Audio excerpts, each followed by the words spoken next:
महाराष्ट्र की राजनीतिक में दादा के नाम से जाने जाते थे महाराष्ट्र के उप मुख्यमंत्री अजीत पवार, जो अब हमारे और आपके बीच हैं, जो नहीं रहे। आज बुधवार के दिन सुबह 8:45 पर महाराष्ट्र के उप मुख्यमंत्री अजीत पवार के प्लेन है जो बारामती में लैंडिंग के दौरान है जो रनवे से फिसलकर उनकी प्लेन में है जो आग लग गया, और आग लगने के बाद उनकी प्लेन है जो पूरी तरीके से जलकर है जो खाक हो गया। अजीत पवार के साथ साथ 5 लोग हैं जो उसी विमान पर सवार थे, लेकिन किसी को भी बचने की खबरें हैं जो निकलकर सामने नहीं आ रही है। प्लेन क्रैश होने के बाद प्लेन की इंजन का हिस्सा है जो दूर जाकर गिरा। विमान में मलबे से है जो काले धुआं निकलते हुए दिखाई दिया, तो विमान के मलबे में कहीं विमान के पार्ट्स तो कहीं बिखरे हुए सब हैं जो दिखाई दिया। आज बुधवार का दिन महाराष्ट्र की जनता को एक ऐसे दिन से गुजरना पड़ा है जहां महाराष्ट्र की जनता है जो अपने एक उप मुख्यमंत्री को है जो खो दिए। महाराष्ट्र के उप मुख्यमंत्री अजीत पवार हैं जो लियरजेट 45 विमान पर हैं जो सवार थे, लेकिन ये विमान है जो क्रैश होने के बाद इसमें महाराष्ट्र के उप मुख्यमंत्री अजीत पवार की भी जाने चल गया। महाराष्ट्र के उप मुख्यमंत्री अजीत पवार की जाने जाने के मतलब कि आज के दिन भारतीय राजनीतिक में भी एक शोक की लहर है जो दौड़ गया है।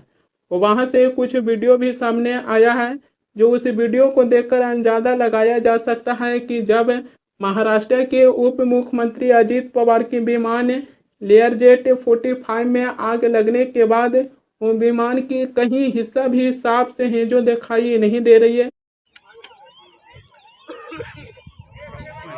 रस्ताच नाही काय इकडे ह्या साईडला एक स्पेअर ॲम्ब्युलन्स पाहिजे ना.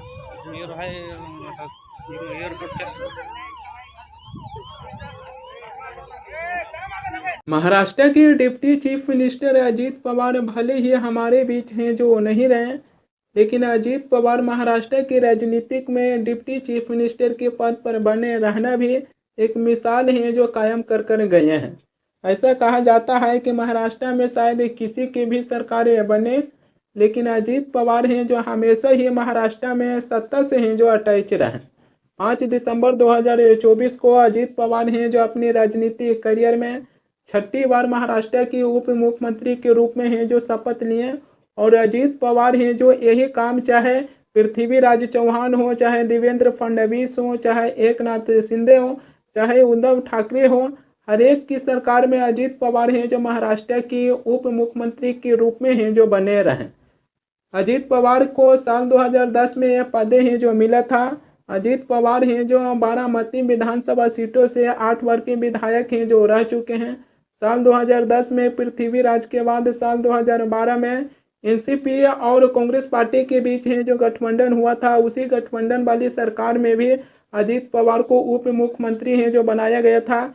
इसके बाद नवंबर 2019 में देवेंद्र फडणवीस की कुछ दिनों की सरकार में भी अजीत पवार हैं जो महाराष्ट्र के उप मुख्यमंत्री के रूप में हैं जो शपथ लिए।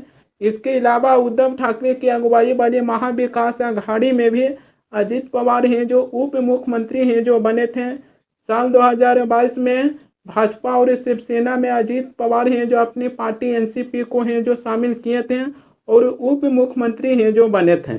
अजीत पवार हैं जो उप मुख्यमंत्री के पद पर रहते रहते कभी महाराष्ट्र की मुख्यमंत्री बनने की ख्वाहिश लेकर भी राजनीति की ओर हैं जो अपने कदम रख रहे थे, यानी कि अपने कदम आगे बढ़ा रहे थे, लेकिन अजीत पवार की महाराष्ट्र के मुख्यमंत्री की ख्वाहिश ही रह गया और यही अपनी ख्वाहिश लेकर हैं जो दुनिया को अलविदा कह गए हैं। बारामतीच्या गुजबावी येथील विमानतळाच्या धावपट्टीच्या शेवटच्या बाजूवर आहोत। या ठिकाणी हे विमान पूर्णपणे पडून क्रॅश झालेलं आहे। बारामतीतील ही अत्यंत धक्कादायक घटना आहे।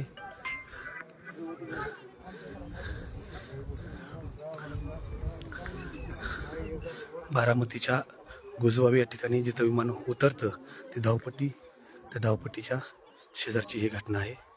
या ठिकाणी हे विमान पूर्णपणे क्रॅश झालेलं आहे।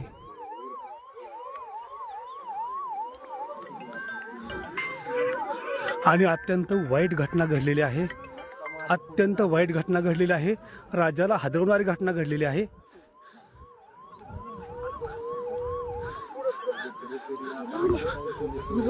महाराष्ट्राच्या दृष्टीने अतिशय धक्कादायक अशी ही घटना आहे. महाराष्ट्राच्या दृष्टीने अतिशय धक्कादायक अशी घटना आहे. ज्या ठिकाणी ही घटना घडलेली आहे ते ठिकाण आहे विमान उतरत असतानाच विमान पूर्णपणे क्रॅश झालेलं आहे.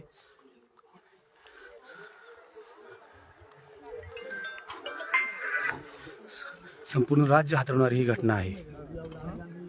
अजीत पवार महाराष्ट्र के डिप्टी चीफ मिनिस्टर रहते हुए उन्होंने कई ऐसे कामें हैं जो किए हैं, जो उसको लेकर अजीत पवार के ऊपर सवाल खड़े किया गया है, उनकी आलोचना भी किया गया है. लेकिन अब अजीत पवार हैं जो जीवित नहीं हैं, अब वो राजनीतिक से भी दूर हो गए हैं.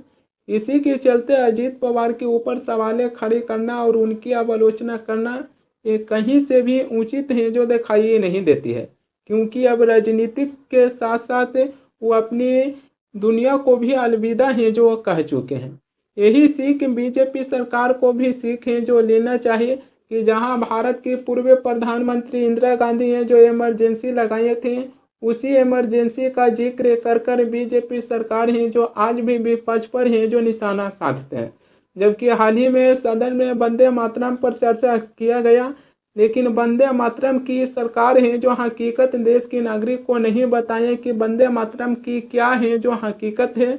लेकिन इससे ज़्यादा वंदे मातरम पर चर्चा कर कर प्रधानमंत्री मोदी हैं जो विपक्ष के ऊपर हैं जो निशाना साधे हैं, जो अपनी राजनीतिक में रहते हुए कुछ गलती किए हैं, उनकी गलती को बार बार यादें कर कर उनकी वंशज पर सरकार को टिप्पणी करना एक कहीं से भी उचित है जो दिखाई नहीं देती है.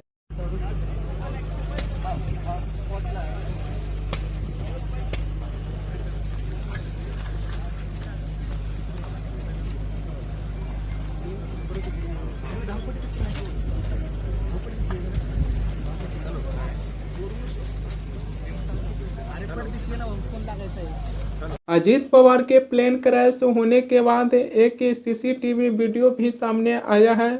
उस सीसीटीवी वीडियो में महाराष्ट्र की उप मुख्यमंत्री अजीत पवार के प्लेन है जो कहीं भी नज़र नहीं आ रही है, लेकिन आसमान में उठे आग के गोले और काले धुएं के गुब्बारे हैं जो दिखाई दे रही है.